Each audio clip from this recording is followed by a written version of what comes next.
Pickleboy crouched behind the chair, his knees to his chest, and prayed that Bridget wouldn't see him. To put things in perspective, Bridget was angry at him. It hadn't entirely been Pickleboy's fault. Earlier, he'd walked in on Bridget fucking their dog Clyde with a strap on, so naturally, Bridget was pissed off. Currently, she was looking for him in the kitchen, a staple gun as her weapon, which was why Pickleboy was now cowering behind the chair instead of his camera like usual. Bridget's voice carried through the kitchen, sleek and deadly. "Pickledick, where are you? Come out, I just want to talk to you." Pickleboy didn't buy it for half a second, and bent his head further down to ensure his survival. He knew, however, that Bridget wasn't one to give up. She had once fucked Grandpa for days without taking a single piss break. He heard Bridget coming closer to his hiding place. If she got any closer, he'd be trapped. Picklebitch took a deep breath, jumped from behind the chair, and ran like hell. Actually, he was pretty sure he had just shit his drawers. He ran, with Bridget chasing after him, staple gun raised. Pickleboy squealed and ran faster. He dove into the bathroom, only to be greeted by a horrifying smell. The toilet had not been flushed for nearly a week, and he could smell several days' worth of shit moldering inside. His penis began to harden from the foul odor. "Mikey, come out wherever you are," Bridget called. Pickleboy took a deep breath and held it. He started thinking about shit sliding out of Grandpa's asshole, and couldn't help but get even harder to the point where he could no longer resist the urge to start fapping. Pickleboy started thinking of ways he could get out of his predicament. He figured he could try crawling to their bedroom, and jumping out the window. Or plan B, he could beg for mercy. No, running for it sounded much less demeaning. Pickleboy swallowed hard and shifted onto his hands and knees and began crawling towards the door. A staple whizzed over his head. "Oh shit!" he screamed. He jumped up on his feet and ran like fucking hell, while simultaneously shitting his fucking pants. He ran up the stairs and almost tripped. Felix was sitting on one of the steps, right in Pickleboy's way. He quickly picked Felix up and threw him at Bridget. Bridget, unfazed, snapped the cat's neck, and continued to fire staples at Pickleboy. Pickleboy felt like crying like he always does, but he knew he wouldn't be comforted this time. He kept running and finally made it to their bedroom door.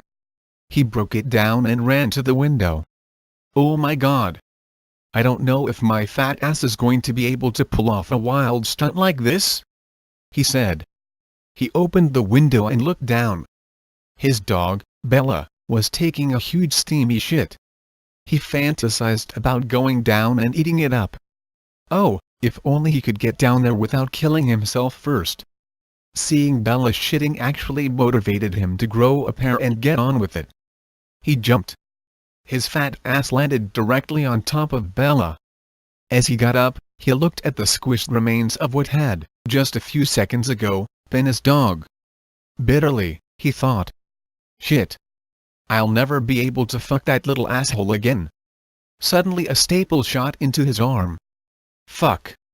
You crazy fucking bitch!" he yelled. A sudden thought occurred to him. He had his phone with him, didn't he? He could make a video. He pulled out his phone and began filming. "Hey guys, kid behind ACMR here, and Bridget has gone completely fucking insane. She's trying to murder me with a staple gun. She's killed Felix and caused me to kill Bella. This might be my last video, so please remember me." He stopped filming and called Grandpa. He was too stupid to call 911. Ring ring. "Hello? Dad. Bridget is off her fucking meds. Help me. Is this another one of your goddamn pranks, boy? No, get your fucking pregnant ass over here. Whoa, motherfucker. Don't you call me, and start talking shit to me over the phone, boy. I'm sorry sir, it's just. She's gone fucking insane? Son. Did you walk in on her fucking one of the dogs again?" "Yes." Suddenly, Bridget's fat ass burst out the front door. "Here's Fatty!" she screamed. "Holy fucking shit!" yelled Pickleboy. He began running again, and was just barely out of the yard before she tackled him. She held him down, and tried to fire a staple into his eye. He pushed her fat ass off of him, got up, and started running down the street. All of a sudden, Grandpa's van came barreling down the street. "Get in, son!" yelled Grandpa.